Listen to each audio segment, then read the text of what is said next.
대한민국, 이제는 작은 나라가 아니죠. 이 작은 땅 덩어리에서 얼마나 많은 일들이 꽤나 짧은 기간 안에 일어났는지 모릅니다. 누군가는 전 세계에서 가장 빠르게 발전을 이룬 나라라고 표현하기도 하는 나라죠. 옛 시절에 대한민국을 기억하는 분들은 지금의 대한민국을 볼 때 믿겨지지 않는다고들 합니다. 실제 그런 일들이 있었냐고요? 네, 있습니다. 오늘은 미국에서 생활 중인 할아버지 한 분이 생명을 다시 얻은 삶을 살게 되면서 겪게 된 이야기를 나누려고 하는데요. 대한민국이라는 나라와 생명을 다시 얻은 미국 할아버지는 무슨 상관관계가 있을까요? 세상을 보는 눈, 오늘의 사연 만나봅니다.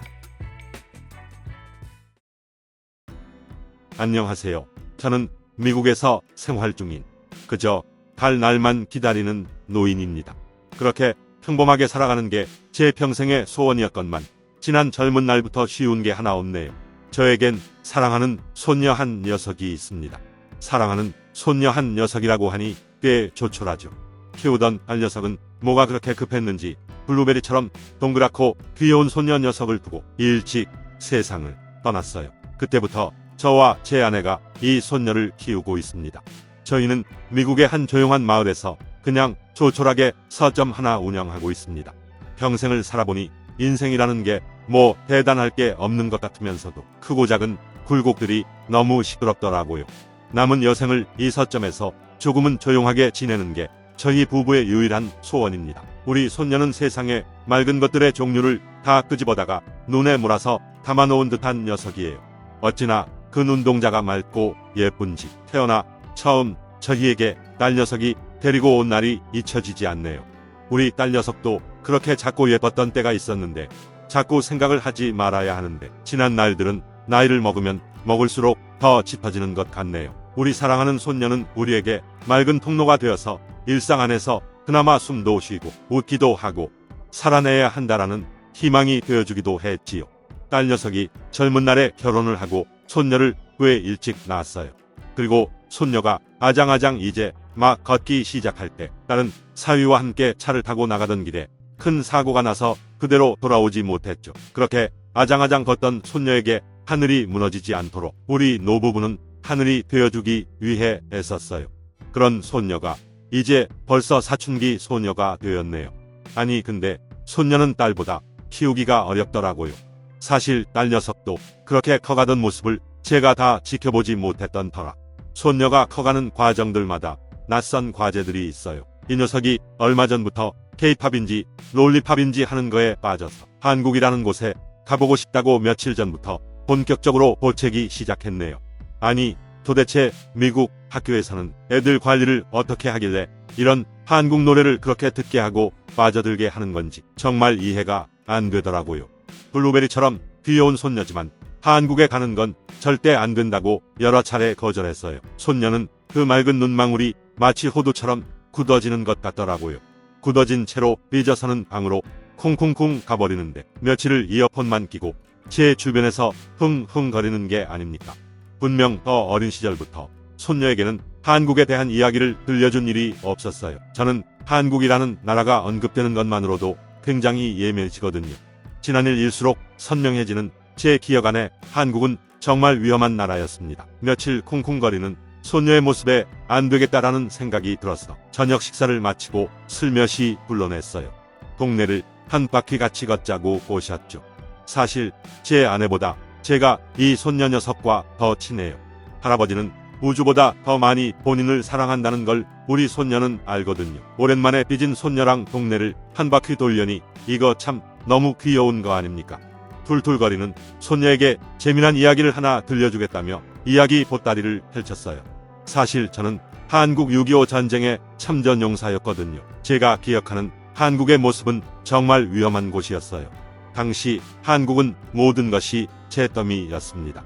집과 건물은 모조리 불에 타 사라져갔고 부모님을 잃은 아이들이 주저앉아 하염없이 울던 그 참혹한 광경이 아직도 머릿속에 잊혀지지가 않습니다. 저한테는 트라우마처럼 여전히 남아있죠.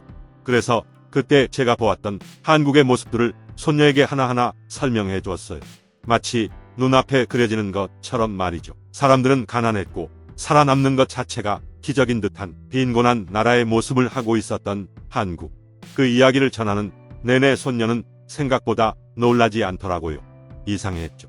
더 자세하게 설명을 이어갔어요. 내가 처음 갔던 한국은 한눈에 시야가 확보되는 나라였단다. 모든 건물들이 내 시야에서 크게 벗어나지 않을 만큼 다 낮았어. 그것도 있는 곳이라면 다행. 다른 곳은 온통 논과 밭들 뿐이었지. 집이라고 말하기에 애매한 판자로 만들어진 집들도 있었어. 전기가 없어서 호롱불이라는 것을 켜고 생활을 하고, 아이들은 장난감이 길에 흩어진 흙과 돌이 전부처럼 보였단다. 그런 모습들 안에서 당연하게 유추할 수 있었지. 이 한국인들은 밥도 제대로 못 먹고 있겠구나 라고 말이야. 그런 한국이 지금은 안전할까? 아가야, 할아버지는 그렇게 생각하지 않는단다. 한국이라는 나라가 내가 말했던 것과 같은 모습을 했던 건 불과 얼마 안 된 이야기야. 게다가 한국은 아직 북한과 통일을 한 것도 아니고 그렇게 위험한 나라에 도대체 왜 가고 싶은 게냐. 그런 질문에 손녀는 기다렸다는 듯이 답변을 이어갔어요.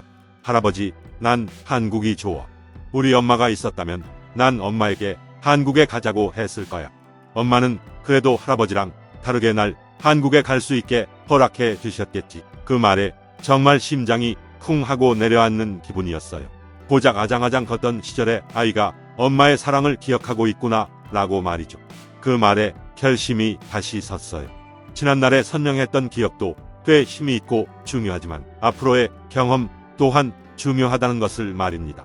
그래서 한국에 들어가는 것을 허락하고 저 또한 아내와 함께 모두 한국에 잠시 들렸다 오기로 했어요. 대한민국, 정말 미국 사탕수수 농장, 공장, 세탁소 근무를 하며 지냈던 한국 사람들이 변해봤자 얼마나 변했을 것인가. 그리고 롤리팝인지 케이팝인지 하는 것도 좀 들어봐야겠다는 생각이었어요. 그런데 출발하기까지 마음이 얼마나 찝찝했는지 모릅니다.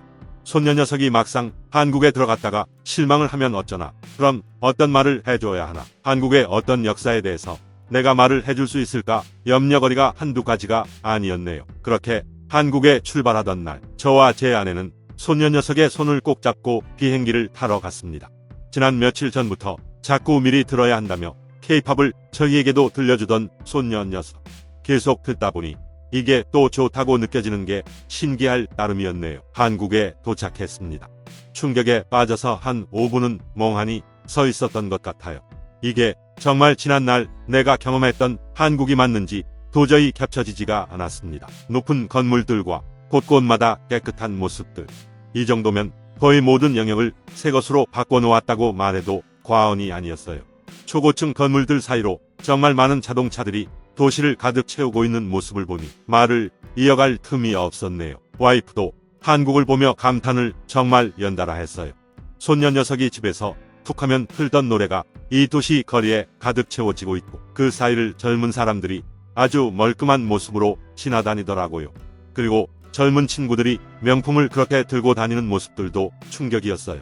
이게 정말 내가 경험한 빈곤한 나라 한국이 맞는가 싶은 생각에 말이죠. 곳곳마다 여유로워 보이는 사람들의 표정과 우리가 외국인인 것을 눈치채고 혹시 여행 중 곤란한 일이 있으면 이렇게 하면 된다며 붙잡고 설명을 이어가 주시던 반찬 가게 아주머니까지 많은 요소들이 제 머릿속 한국을 뒤집어 놓았습니다. 손녀 녀석은 뭐가 그렇게 신이 난 건지 정말 곳곳을 다 들어가며 저희에게 한국에 대한 소개와 자랑을 늘어놓기 시작하더라고요. 그 신난 표정을 보니 왜 이곳에 오기를 망설였는가 싶었습니다. 한국에 오면 꼭 먹어보고 싶었던 것들이라며 저희를 끌고 이곳저곳을 다니기 시작했습니다. 한국은 예전에 제 기억 속의 모습은 없고 가는 곳마다 정말 깨끗하고 사람들은 친절하더군요. 저녁 무렵에 다 같이 경복궁을 향해 갔어요. 아내도 처음에 한국에 가는 일에 대해 반대가 꽤 컸지만 막상 한국에 다 같이 들어와 시간을 보내다 보니 한국이라는 나라의 매력에 같이 빠지게 된 것 같아요. 그중 하나가 바로 경복궁입니다. 경복궁을 보니 옛날 한국이 조금 겹쳐져 보이긴 하더군요. 그렇지만 조금은 달랐습니다. 경복궁 사이로 보이는 건물들은 매끈하게 빠진 멋진 빌딩들이었고 밤이 깊어질수록 한국은 더 아름답게 빛이 나더군요. 낯설었습니다. 하지만 그 낯선 순간들이 제 안에 오래 묵혀있던 어둠을 밝혀주는 기분이었어요. 우리 손녀딸 덕분에 저와 아내가 도리어 새로운 빛을 경험하고 왔네요. 사실 딸 녀석을 먼저 떠나보내곤 저도 아내도 기회를 엿보는 순간들이 있었거든요. 생을 마감하고 싶었던 순간 말이죠. 저에겐 지난 6.25 전쟁 속 한국에서 경험했던 시간들 또한 깊게 자리 잡고 있었고, 제 아내는 제가 그렇게 전쟁에 나가 있을 동안 홀로 견딘 시간이 깊게 자리 잡고 있었거든요. 그런 어두웠던 나라 한국이 이렇게 빠르게 밝아질 수가 있다니. 덕분에 이제 미국으로 돌아가면 손녀 녀석이 K-팝을 조금 더 크게 틀어놓고 들을 수 있게 되었네요. 한국은 특별한 나라인 것 같습니다. 정말 나라 전체가 벼랑 끝에 서서 이제 끝이구나 싶었던 순간이었을 수도 있었을 텐데요. 민족심 자체가 다른 건지 어떤 연유인지 잘 모르겠지만 한국은 꽤 빠르게 일어났고 그 뿌리가 꽤 깊고 튼튼하게 여겨졌습니다. 혹시 저와 같이 6.25에 참여했던 미국 사람들이 있다면 한국 방문 계획을 잡고 한 번쯤 방문하길 추천합니다. 그 안에서 우리는 잘 지워지지 않을 것이기에 그저 평생을 안고 가자라고 여겼던, 마음을 어렵게 했던 장면들을 지울 수 있게 될지도 모르니까요. 네, 오늘의 사연 잘 들어보았네요. 각 세계의 뜨거운 반응 한번 살펴볼까요?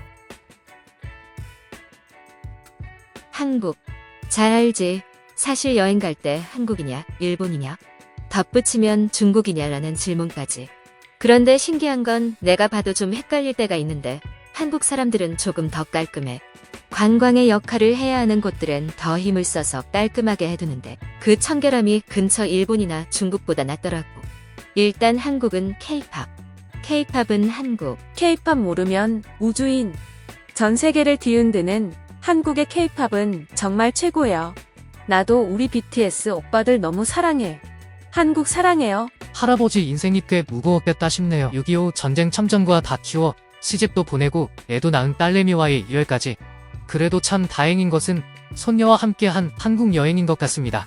그 시간이 가족 구성원 모두에게 좀 더 큰 기쁨과 도움이 될 수 있도록 응원하겠습니다. 세상을 보는 눈, 세상 안에서 겪게 되는 많은 일들에 진심을 담아 전하겠습니다. 전해진 진심으로 때로는 누군가에게 잊어졌으면 하는 일들을 비워내는 일을 돕겠습니다. 좋아요와 구독은 저희 모두에게 큰 힘이 됩니다.